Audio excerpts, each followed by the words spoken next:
Good afternoon, good evening, good morning, whenever you're watching. Welcome to another edition of Life's Important Questions. I'm here today with the amazing Shaa Wasmund. Hello, beautiful. How are you? I am very good today. Yeah, very good. Fantastic. Despite Good. losing all of my social media platforms, which is what we were discussing before we went live, and why I look a little bit disheveled because I'm like went out for a run to clear my head. So I've had all of my account got hacked. They deleted all my social media profiles, so I currently have no social existence. But I'm hoping that maybe by the time this goes live, we'll have fixed it. Who knows? Isn't it? We could talk about that all day. So much I want to talk about with you. I've pulled so much stuff from social media before you got kicked out of the social media club. You'll be back in this afternoon, no doubt. And then stuff from the podcast as well. I want to start with the podcast, Building a Bigger Table. I love that name. Where does that name come from? What does that mean? Define that for me. What does that mean? So for me, it's about leveling the playing field. It's about getting to a point in our lives and our businesses where we're not prepared to wait for a seat at the table. We're not prepared to even have to ask for a seat at the table. And actually, we're at a point in our lives, as we should be, where we're just going to go and build our own table. So for me, building a bigger table is where no one owns the table, but we're all building it collectively, which means that everyone has a seat. And far too often, depending on your race and your gender, you may or may not be given a seat at the table. And the power to give the seat at the table always came from a white man. And for me, that's just not acceptable. Yeah. So I think it's time for us to build our own tables and to not have to ask for permission, to not have to wait for a seat at the table. You know what? If you don't have a seat at your table for me, I'm all good with that because I'll just go build my own. Yeah, love that. Amazing. It's 10 years, I believe, since the release of Stop Talking, Start Doing. I saw that. Congratulations. That's amazing, by the way. Like, I remember the first time I read that. That is a fucking rock star book. Well, we've sold over 250,000 copies, and we have the 10th anniversary edition coming out next year. So yeah, I'm super excited. It's amazing. I want to talk about that because the title of that, I've got to tell you, the title of that book comes into my head a lot. And the reason it comes into my head a lot is it follows on with something else that you might have had a title of a podcast on, or it was part of a podcast, and it was around this thing called flip-flopping. Now, we've known each other for a long time. I've done a lot of flip-flopping, right? And although on the surface, I think everyone intellectually understands what stop talking, start doing means. I'd heard it for years. I'd read the book. I've been in events with you where you're signing copies. So I've been indoctrinated in that for years, right? Coached for you, all that kind of stuff. But yeah, I've been doing it for years where I've been talking and not doing. So a question that I want to ask from a point of view of now feeling like I've kind of shifted out of that, for someone who feels like they're still in that a little bit, how do they get out of that? Right. So the first thing is don't beat yourself up about it because that doesn't help. Yeah. The second thing is understand why you're doing this. So the flip-flopping is like you start one thing and then you flip to doing something else, and then you do that and then you flop to doing something else. And the two things are very much tied together. So here's the truth. Sometimes you're procrastinating because you're just being a lazy mofo, and you've got to accept it. And then you do have to have a word with yourself and get yourself out of your funk and stop telling yourself the poor me story, because mate, trust me, we could all tell ourselves those stories, because I've had it hard, and I'm sure loads of people listening and watching have had it hard. But that doesn't mean that's a reason or an excuse to give up and stop trying. So sometimes we procrastinate and we just keep talking about stuff and never doing it because we're just lazy, and we need to fix that. We need to fix that shit quickly, because otherwise we ain't going nowhere. But sometimes, more often, I think that we procrastinate because it's a form of self-sabotage. So it's not because you're being lazy. And sometimes the irony is that the more you want something, the more you procrastinate. And how does that make any sense? Because you'd think the more you want something, the more you'd crack on and do it.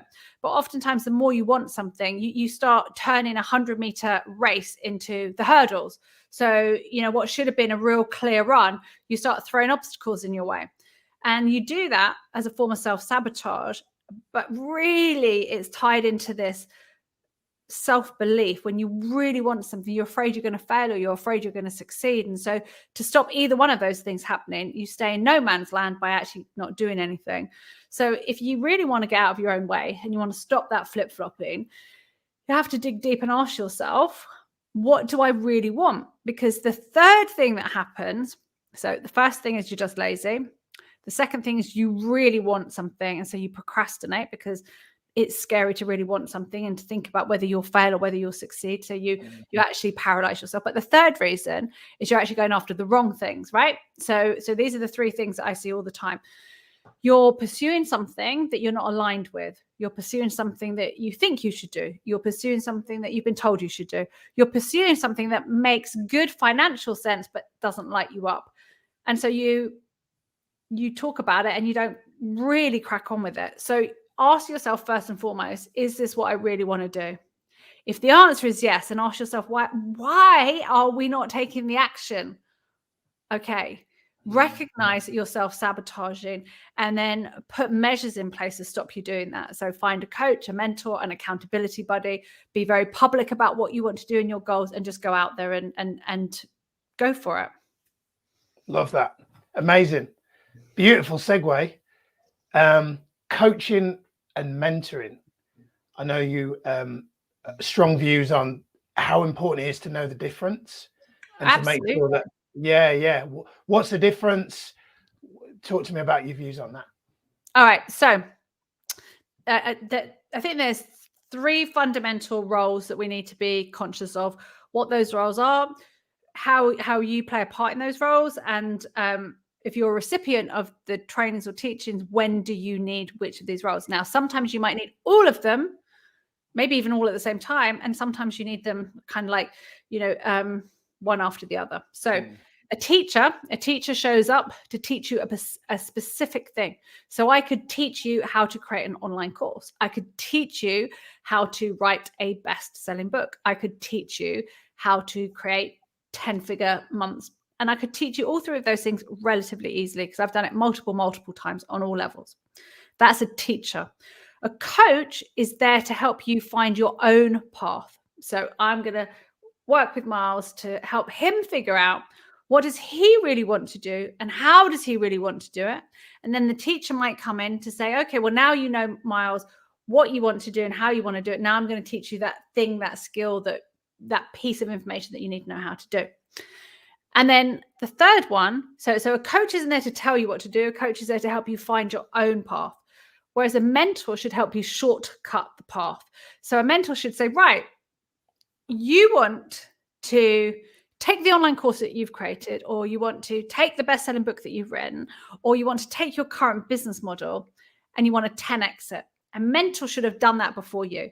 A mentor should be able to take you from where you are to where you want to be much quicker without making as many mistakes and in a shorter period of time, because they've already been there, seen it, done it, and made the mistakes. I think that's really important. A mentor who claims they've never made any mistakes isn't a very good mentor.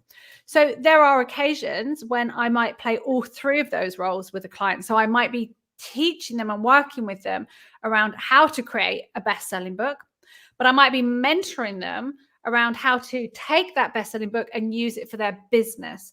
And I might be coaching them to help them figure out what is the topic of the book that they want to be writing. And I think that oftentimes coaching and mentoring get bandied about and as if they're the same thing, but they're not the same thing, right? So for me, the way I am, I typically want a mentor with a bit of coaching on the side, as opposed to a coach with a bit of mentoring on the side. And the reason I want that is because I don't want someone to ask me, well, what do you think, Shaa? I want to be told, Shaa, you know what you want to do, so this is how you're going to get it there quicker. And then I might sometimes want someone to say, well, what do you think's holding you back, Shaa? And then when I vocalize it, they say, well, then they switch into the mentor. That's damn right, Shaa. That's exactly what you're doing. So stop that shit and crack on with it. But everybody's different. So some people prefer a coaching approach, which is, I feel usually takes a longer period of time to get a result, but comes from within the person. So ultimately that person, I guess, has the control over the outcome. For me, I want the mentor because I want the shortest path possible. And the truth is, I think every single one of those roles, the teacher, the coach, and the mentor, have equal, they have equal value, but they're probably more valuable to certain people. Each of those roles is slightly more valuable to certain people, and also oftentimes is more valuable at a different point in your path. Yeah. So sometimes you need the coach, sometimes you need the teacher, sometimes you need the mentor. Beautiful. Great distinction. It's absolutely crystal clear to me, the difference. I love that. Thank you.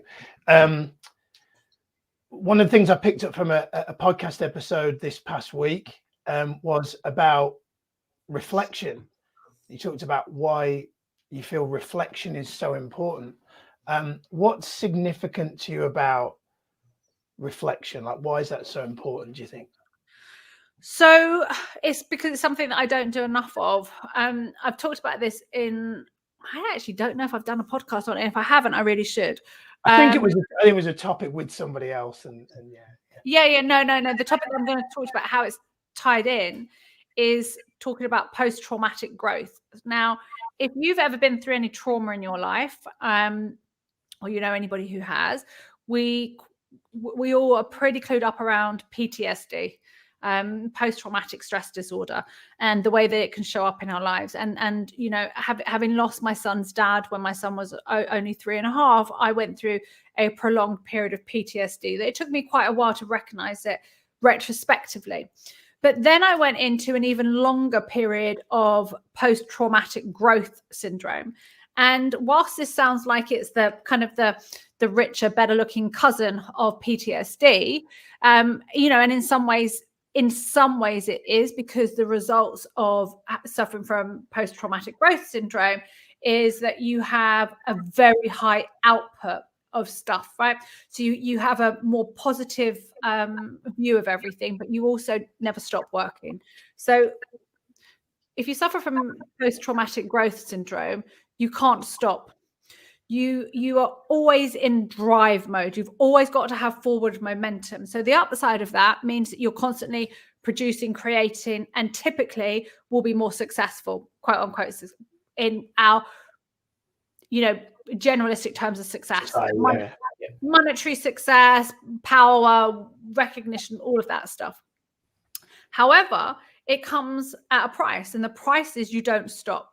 So you have adrenal fatigue. You can't sit still. I mean, I suffer. I've never really been able to sit still anyway.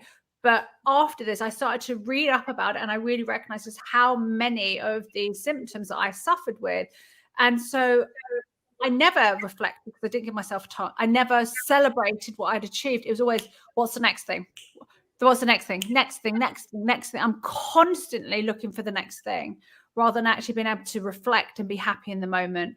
And so it's almost like it's like you're on a runaway horse. And it's great because, you're on the runaway Grand National winner, and that's awesome. But at some point, that horse is going to collapse if you don't stop it. So you have to reach out and you have to grab the reins and you have to pull it right back. And that's where you have to stay still and reflect. And it's hard. I mean, it's really hard for me. Yeah. You touched on there. Thank you for sharing about, obviously, Jet's father passing away. Something I also picked up on an episode was about the importance of having reserves of resilience. That was a conversational thread I picked up. I love the way that was worded. I'd love to hear more about that. Like, what's the importance of that? How do you develop more reserves of resilience? So I think it's like, if you think about a battery, especially if you think about a rechargeable battery, when that battery's been recharged, it's got this amount of energy. And then as it's dissipating, before it stops, and it's got to be recharged again. So resilience is very similar. And I do believe, unfortunately, that the more you go through, the more resilient you become, or at least we have an option, right? We tend to, the more we go through, there's a saying, if it doesn't kill you, it makes you stronger. And I believe that. I'm very stoic. I'm very pragmatic, and that's definitely how I view life. So for me, resilience is all about, I just immediately think back, like if I'm in a difficult situation, I think back to what's the worst situation I've been through. Okay, I got through that. In comparison, actually, this isn't that bad. So I'm just going to get through it. I'm just going to crack on, and I'm just going to get through it. And that resilience comes not just from my own reserves, which it does. You know, I have built-in reserves of resilience because I have used it like a muscle. I've worked it out like a muscle, so it's strong. But my resilience also comes from, sorry, I don't know why I've got hay fever today in December. It's mad. It also comes from being surrounded by people who support you. So when I don't have any resilience, and there are times when I have none, I have people around me that I can tap into their resilience and they will lift me up. So as an example, we were talking before we went live about what's happened with all my Facebook accounts.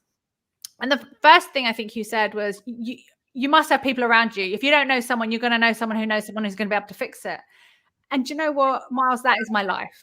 And I'm so grateful for it, because if I don't know how to fix it, I 100% for sure know someone who does know how to fix it and will jump in and do everything they can to fix it. Love that. Amazing. Your beautiful episode with your nan. Oh my God, it's my favorite. Amazing nan. Oh, I listened to all of that and it's absolutely incredible. And one of the key things that I loved in that episode was her talking about perspective and making the best of everything. I think we as a society can be really bad at not making the best out of everything. You know, me and Sati during COVID, we had we still have it in play now. We have themes for every night. Tonight is Wednesday wine.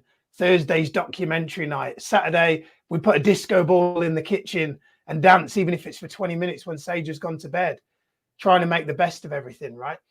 For those people that are maybe feeling like, oh, but my shit's different, I can't seem to do that.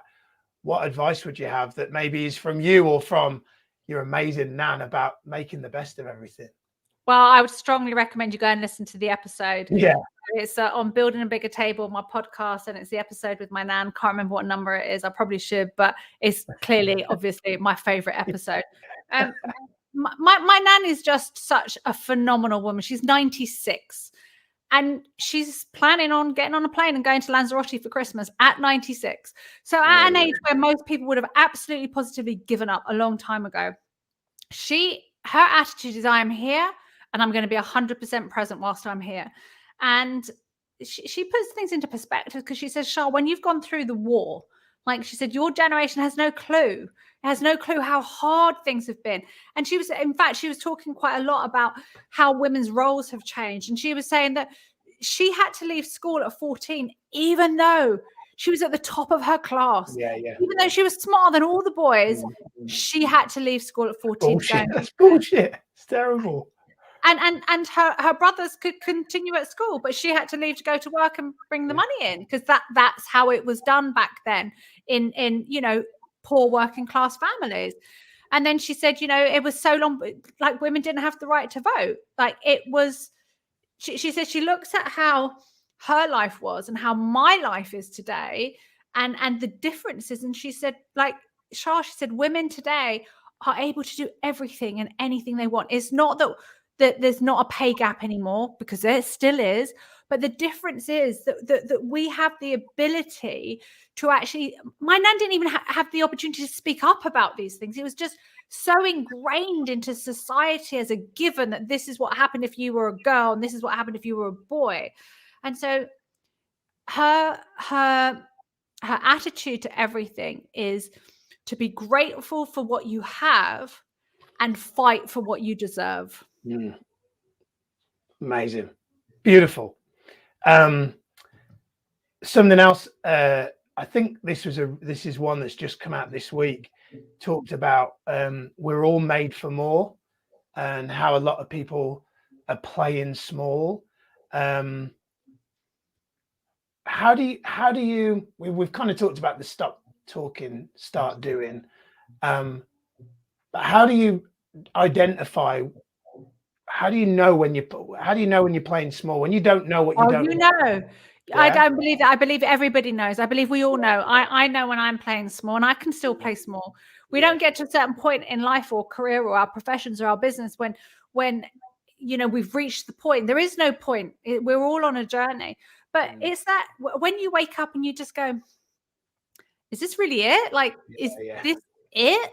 Like, have I come this far just to get this far? Like, you know, it's that feeling. It's that I know I can do more. I know that I'm made for more. I know this. I know it. I feel it. So why am I not doing it? Why is it not manifesting itself in reality in my life? Where's the disconnect? And typically the disconnect is ourselves. Again, we are self-sabotaging. We know inside that this isn't it. We know there's more. We know there's more for us. We know there's more for other people. But it feels scary to say that out loud. And it feels even scarier to acknowledge that we know this and we're not doing anything about it. Because if we're not doing anything about it, then we are keeping ourselves small. And I think, sadly, we have become a society that is of cancel culture and so judgmental that to play big, to play full out, feels really scary because people are going to see us. And if they see us, they might try to cut us down. So maybe if I just shrink a bit and make everyone else feel comfortable, they won't notice me. Well, they won't notice you. And you will never be able to make the impact in the world that you can and you should. So we all have to stand up and take a stand and say, actually, I am all that and a bag of chips. And I'm happy to tell everyone how good I am because my light does not diminish your light.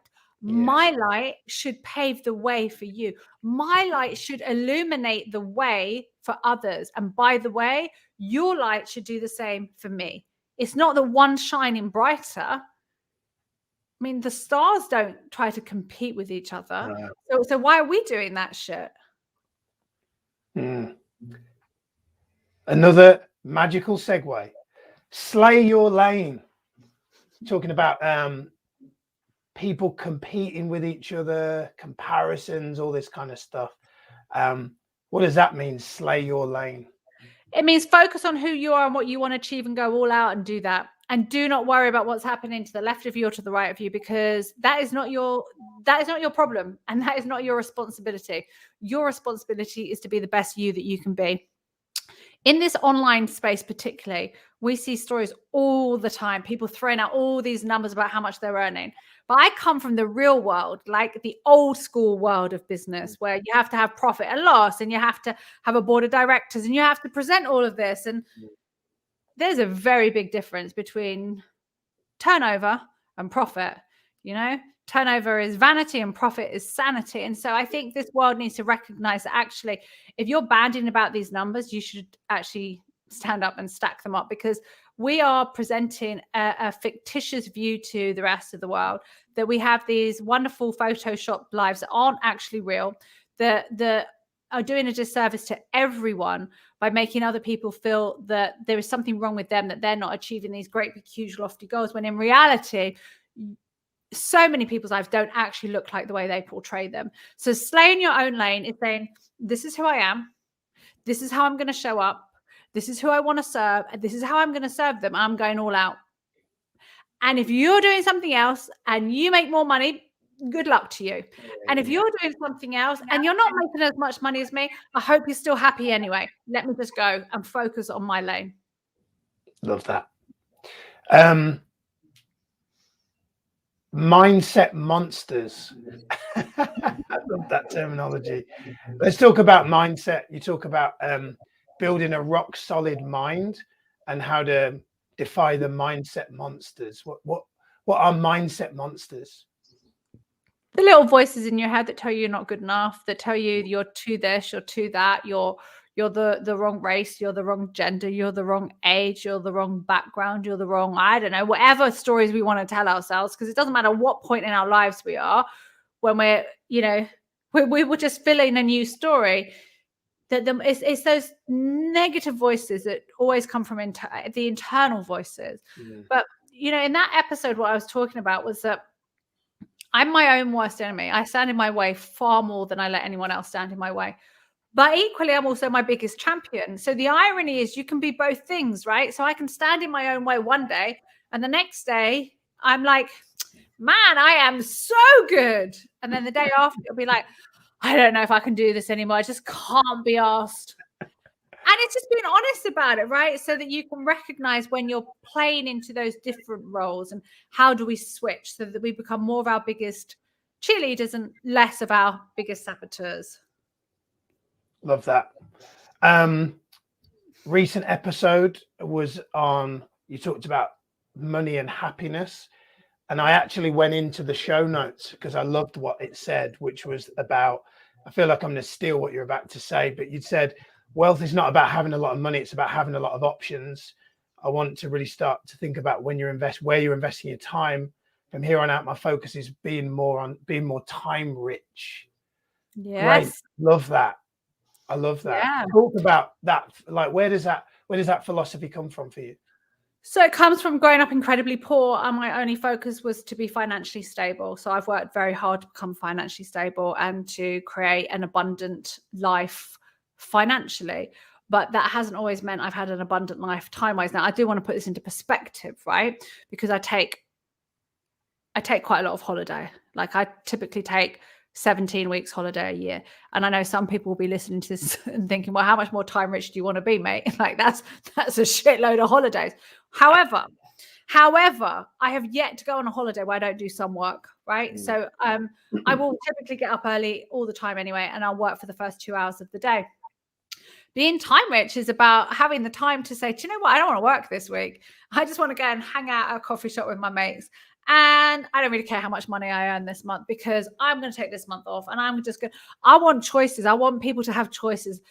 Like I said, wealth and money is about having freedom of choice. It's about having options and being time rich. There's no point being financially rich if you're not time rich. If you don't have the time to spend with the people you love, what's the point of having the money? None.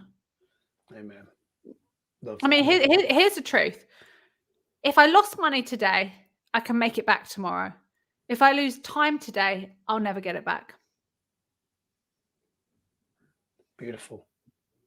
Couldn't think of a better place to wrap up this amazing interview.